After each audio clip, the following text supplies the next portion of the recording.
want to talk about corporate media. And yes, we are actually going to return back to the debate between comedian Dave Smith and, of course, Cuomo, Fredo. Because we're talking about the truth behind, again, that mandate coverage and how corporate media was constantly smearing and slandering people. So let's talk about it. I want to pull this video up here. I know, folks. Listen. It's funny to see corporate media get smacked around. Why? Because I love it.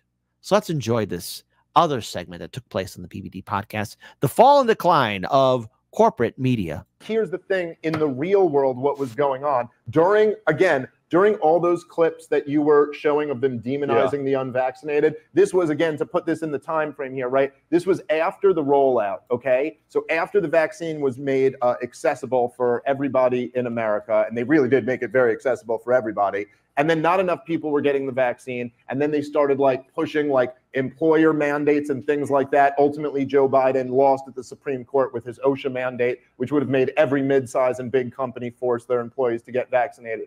Okay, but at about this point, when there's still some people being hesitant, that's when you see everybody demonizing the unvaccinated. This is a pandemic of the unvaccinated. When they started rolling these things out, okay, so I know someone, a family friend, right?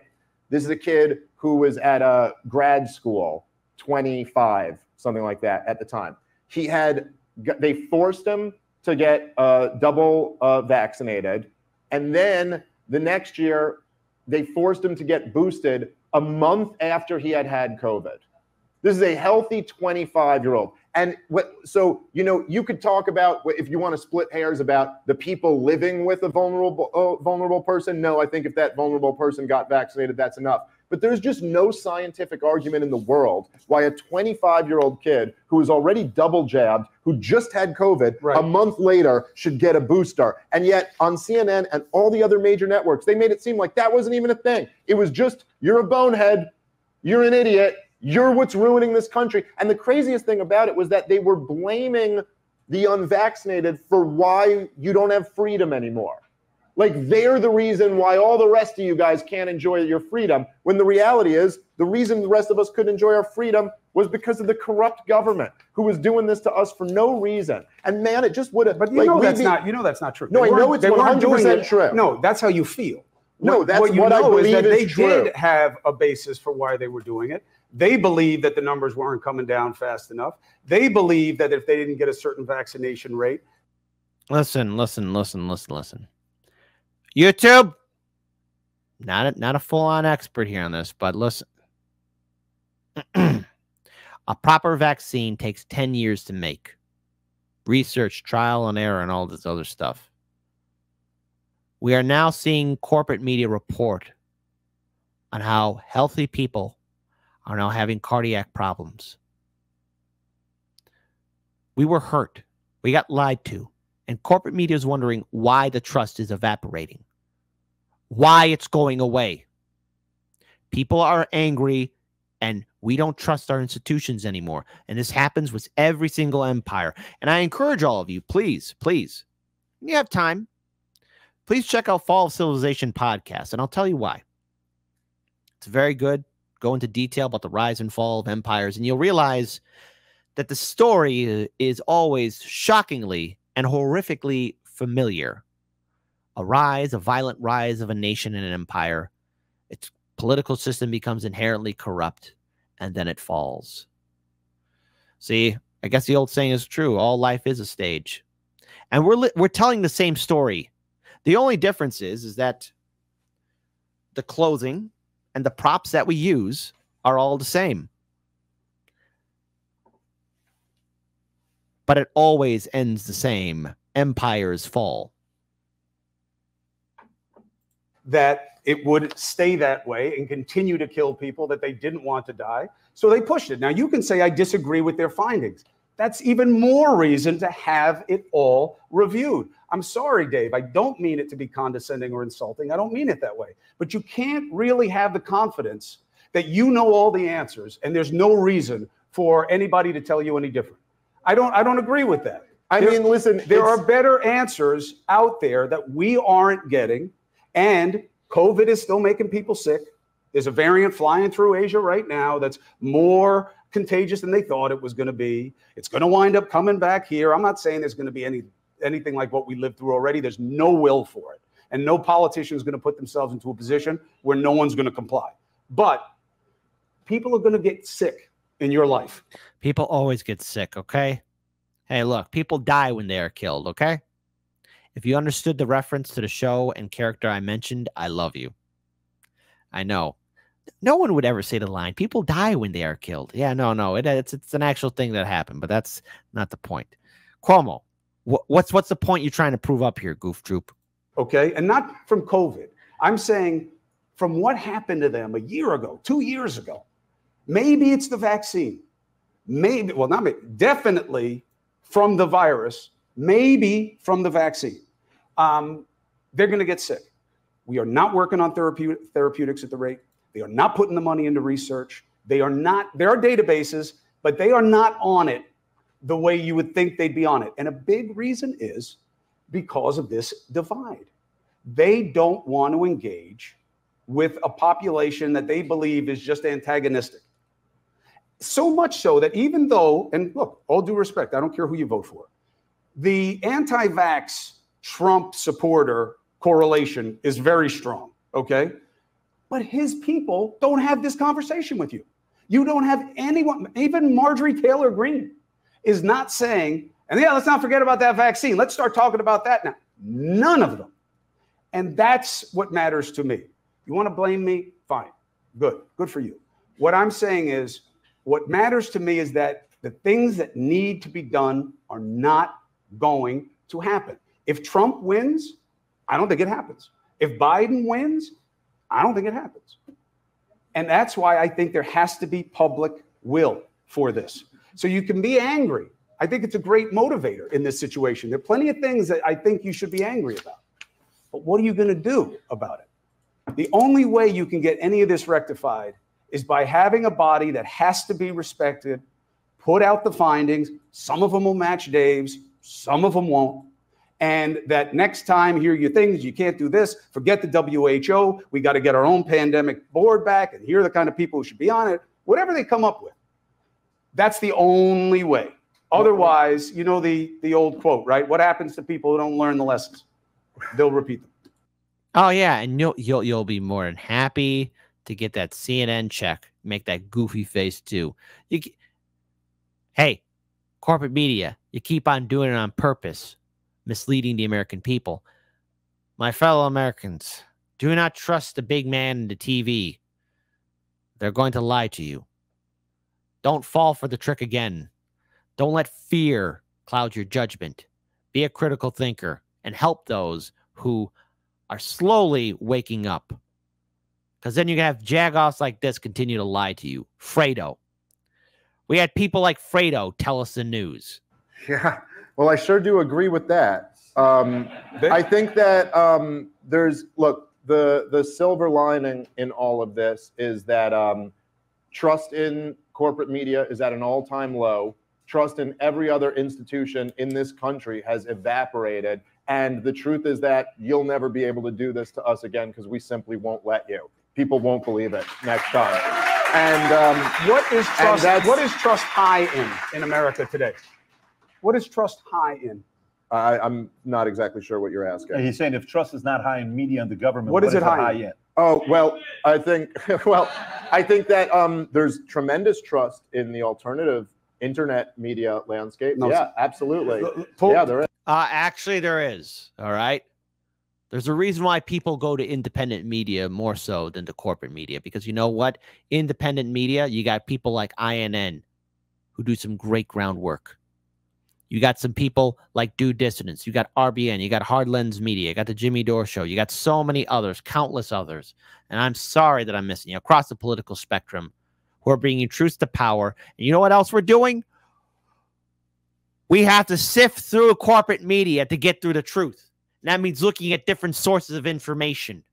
Here, You want to talk about the decline? Decline here. Here's from the Associated Press right here, just to pull this up here. News organizations have trust issues as they gear up to cover another election, a poll finds. Really? You don't say May 1st of 2024. So it's of this year, because they're already looking at all these articles. They're all the same. Even as many Americans say they learn about the 2024 election cycle from national news outlets, a disquieting poll reveals some serious trust issues. About half of Americans, 53%, say they are extremely or very concerned about the news organizations that will cover inaccuracies or misinformation during the election. Some 42% express worry that the news outlets will use generative artificial intelligence to create stories, according to a poll from the American Press Institute and the Associated Press NORC Center for Public Affairs Research. The poll found 47% of Americans also expressing serious concern that news outlets would report information that has not been confirmed or verified, and 44% worried that accurate information will be presented in a way that favors one side over the other. About half of U.S. adults are highly worried about news outlets reporting disinformation in the election cycle. So it's not the internet, Cuomo. It's CNN, MSNBC, CBS, ABC, Fox News, the New York Times, Washington Post. We covered on this show, and so did so many others, how the New York Times were giving marching orders on how to cover the Israeli war in Gaza. What they could and could not say. Also, remember how corporate media was covering the war in Ukraine? Way early on in 2022. Oh, wait, hey, let's do a YouTube rewind. Let's go all the way back to 2003, how corporate media was covering the war in Iraq, the war on terror. And people wonder why we don't trust our institutions. Cuomo's wondering why we don't trust our institutions. Look at this. Extremely concerned. 53% over inaccurate information, disinformation. 48% focus too much on divisions and controversies. 44% report factual information that favors one side of an issue. Report information that has not been confirmed or verified. 47%. Look at this. Americans are concerned. It's a growing number. And yet, hey, here's Fredo saying, what's going on? Well, listen, I'm not saying there shouldn't be. I'm Look, saying, Chris, you could just look at the market on this. Look at the numbers Joe Rogan gets versus the numbers CNN gets. Way more people have flocked over to him than are watching CNN because they trust him. Look, I'm happy. I'm happy for Joe Rogan's success. Good for him. The highest. No, you're not. They're all jealous of him. Just like, again, folks, if you look back to the first YouTube adpocalypse, the reason why it happened was because you had jagoff reporters at the height of their power being jealous and bitter at YouTube content creators that are far more popular and more engaging than they were. Okay? Look at the whole history of the apocalypse. Look at all these people who are trying to make themselves relevant. These people are jagoffs and fools and clowns. These are the same corporate media outlets that still keep on hyping up so many stories about, oh, people don't turn into movies anymore because they don't like being called out. No, people don't turn in to watch movies anymore or intellectual properties anymore because we're being lectured to by an institution, a media empire that doesn't respect the people. Not only it's a decline of CNN that I'm looking forward to, but I'm looking forward to the absolute implosion of Hollywood. Okay? I just want to see it blow up. This rated thing in media, and let's just put it all in one basket. You've got the nightly news that was supposed to. Pardon me, I didn't mean to sneeze. Let me rewind that. I think that there's tremendous trust in the alternative internet media landscape. No, yeah, absolutely. There is. Listen, I'm not saying there shouldn't be. I'm Look, saying, Chris, you could just look at the market on this. Look at the numbers Joe Rogan gets versus the numbers CNN gets. Way more people have flocked over to him than are watching CNN because they trust him. Look, I'm happy. I'm happy for Joe Rogan's success. Good for him. The highest rated thing in media, and let's just put it all in one basket. You've got the nightly news that was supposed to be dead 20 years ago, still gets 9 million people a night. So the idea. Those are not really good numbers. 9 million people a night? Okay, in theory, yeah, but really? No. Oh, that is not good. That's not good.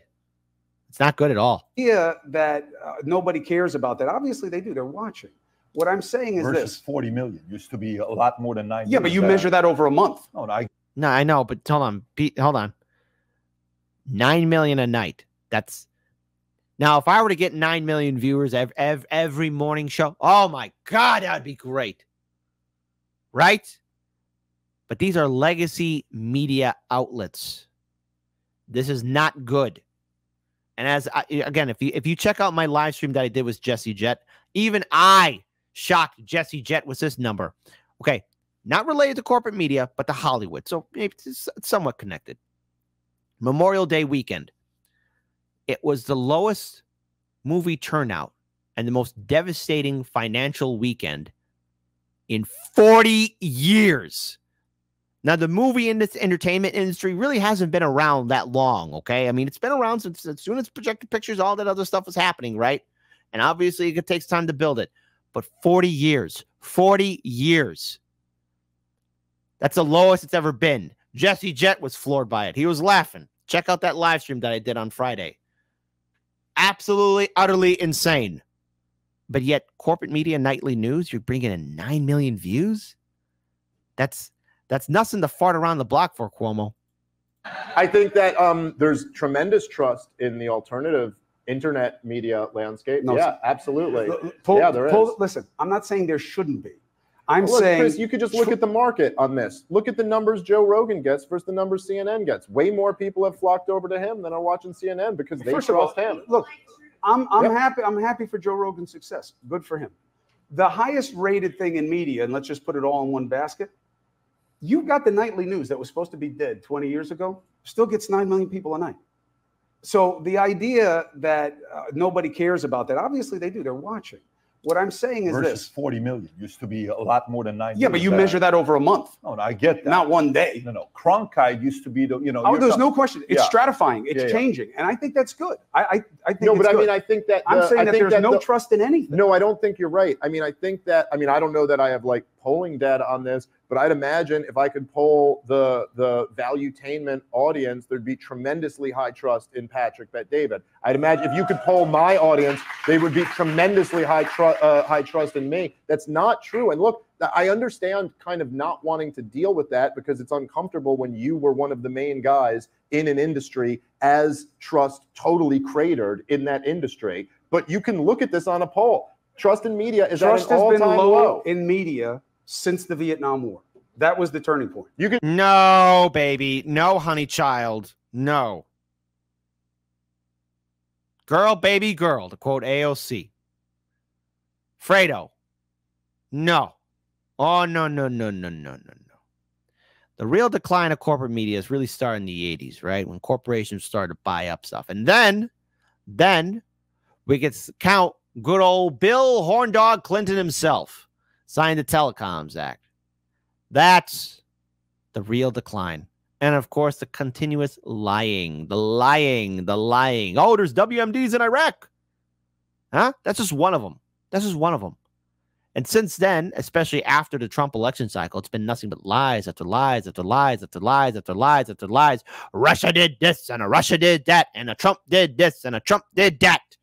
Oh, Bernie bros are nothing but straight white males, even though Bernie Sanders, and yes, he's a nutless cuck wonder, Bernie Sanders had the most diverse electoral campaign ever. So if you are a woman, a person of color, part of the LGBTQ community, and you're part of the Bernie Sanders campaign, congratulations. All of you became straight white males because that's all what Bernie Sanders had, straight white males. And corporate media was running with that. Right? I remember that. And Cuomo, it's either you pretend to be stupid or you really are stupid. So let's have democracy in the chat. Type 1-4. Hey, Kit, stop this right now. Fredo's smart. He's capable. He's not dumb like everybody says. I type 2. Man, there ain't no helping that boy. He is beyond special. Okay? He's got to be in a class all by himself because there ain't no helping him. Can't even fight out of a wet paper bag. I wonder how many 2s will get in the chat. I wonder. You can look at these Gallup polls. It's gotten lower and lower. Pull up the other one. Not even this one. There's another one. No, it's not. It's at 23, 27 right I think it's lower than that. I think it's ever been like it may be the lowest, but I think it's lower than that. But the point is, it's low in everything. And there's a difference between a fan base and brand respect. No, I don't think that's how life works. I think here's how life works. You got your mom and dad when your parents go through a divorce. At the time, one paints a picture of the other person that you buy into, and the other person doesn't say shit. For 15 years, you think this is a bad person. 15 years later, you realize this person was full of shit. This person's trust is lost. This person's trust is gained. Trust moves. Trust doesn't stay and just disappear 100%. Exactly. Exactly. Let's rewind that again. The lowest, but I think it's lower than that. But the point is, it's low in everything. It's low in everything. And there's a difference between a fan base and brand respect. No, I don't think that's how life works. I don't think that's how life works. I think here's how life works. You got your mom and dad when your parents go through a divorce. At the time, one paints a picture of the other person that you buy into, and the other person doesn't say shit. For 15 years, you think this is a bad person. 15 years later, you realize this person was full of shit. This person's trust is lost. This person's trust is gained. Trust moves. Trust doesn't stay and just disappear 100% against everybody. Find a graph that shows what has increased trust, spiking trust. By the way, let me show you this. I want to show you this. I asked you guys a question about the black vote, why it's gone from 9 to 22, and I showed you the one clip. I want to show you the second clip. I want you to see this here. This is Bronx. It's not all black. You got Dominican, Puerto Rican, a lot of that. This is last week, Rob. Got whites, got Asians. I want you to watch this clip. I want you to watch this clip real quick, and then we can come back to last thing, because we got 20 minutes left. I do want to hit immigration because I want to show you guys one clip to get your feedback on. Rob, if you got the clip I texted you, just play the clip. I texted it to you a few minutes ago. I'll put a thumbs up on it. I want you to play. It's a tweet. Chicago won raid. Chicago won raid is a tweet. Go ahead and play this clip. Watch this, folks. If President Trump came here to the South Bronx, would you attend the rally? Of course. I would want to meet Trump. I want to shake his hand. He's the only president that I see that can ever make America great again. He's capable of doing that. I would love to go to a rally with Donald Trump come, because I'm a big Donald Trump supporter, and I would support him 100%. Oh, yeah, definitely we're going to show him love. We're going to show him a lot of love, and, you know, like they do in other states. We definitely need to see Trump here. There's nothing but love for Donald Trump here in the South Bronx, the North Bronx, the East Bronx, and the West Bronx. So tell me. We want Trump to come back. Please, bro. Biden, get out of here, bro. I would come to the rally and support Trump, because the Bronx need a change, and we need somebody that's really going to help this community. I would definitely come to a Trump rally in the South Bronx. I like him. You do? Yes. Yes, I will come to a rally if President Trump was to come to the Bronx, and I also would bring other people to come too and support him. Would Joe Biden get a warm reception if he came to the Bronx? No, he wouldn't have. And I'll make sure of that. Reporting for Newsnet in the South Bronx, New York. And by the way, Castro. obviously, we all know, according to Biden, none of these people were black. You know that, right? I just want to make sure you know this. That's a good point. It's a delusion. There's a bunch of white people. No, it's a bunch of white people in Bronx. Yep. Of course it is. If you're watching this, the way you get to vote for today's debate so far, because we got a bunch of other. And by the way, folks, this was the most one-sided fist fight ever caught on film. Listen. Fredo didn't stand a chance. Fredo got smacked around. Part of me feels sorry for Fredo. Just a small part. And then I move on. Why? Because it's important for us to remember. It's important for us to acknowledge the fact that so many people have broke away from corporate media. And we here at independent media, we have to sift through it. We have to look through the lies to get to the truth, like what is being presented and what is being ignored. You know, when the Trump verdict happened on Thursday, was it the end-all, be-all decision? No, because what flew under our radar? Biden gave the approval for U.S. weapons to be used inside Russia by Ukraine. Tell me, folks, hey, what could possibly go wrong? Oh, I don't know. The sequel we've all been waiting for, World War III. How are you going to react? Corporate media has lied to us. Corporate media has fed us disinformation. And whenever we were doing our show, we've been hit with the YouTube censorship because the authoritative sources would never lie. The authoritative sources would never be taken down. The authoritative sources are truthful. These guys are stenographers. They're paid actors to read a script from the establishment. Same people who own the Democratic Party and Republican Party, same people who donate to the Democratic and Republican Party, same people who lobby for the Democratic and Republican Party, control the media. Big Pharma is in the media. The military-industrial complex is in the media. The healthcare insurance industry is inside the media. All these outlets, all these institutions are connected, intertwined, and corrupt as hell. And yet Cuomo is going to sit there holier than thou. There's a reason why people are tuning away from corporate media, and there's a reason why corporate media is trying to bully its way onto social media. Those views, nightly news getting 9 million views, those are pathetic, low, weak numbers. The only reason why corporate media is relevant at all, period, even now, is because Donald Trump was able to give people something to talk about. Corporate media gave his empty podium in 2016 so much free press. It's pathetic. We're not being informed by the news. We're being lied by the news. But see, it's not news. It's corporate propaganda that has presented itself as, I don't know, the force of state. Meanwhile, do you see any of those pundits? Do you see somebody like Chris Cuomo doing something like what Julian Assange is going through? No, I don't see any of those people doing that. Because they're quick to go after the whistleblowers. They're quick to go after the heroes. But they're also quick to defend the same people committing the crimes. Because corporate media is not designed to empower. It's designed to mislead.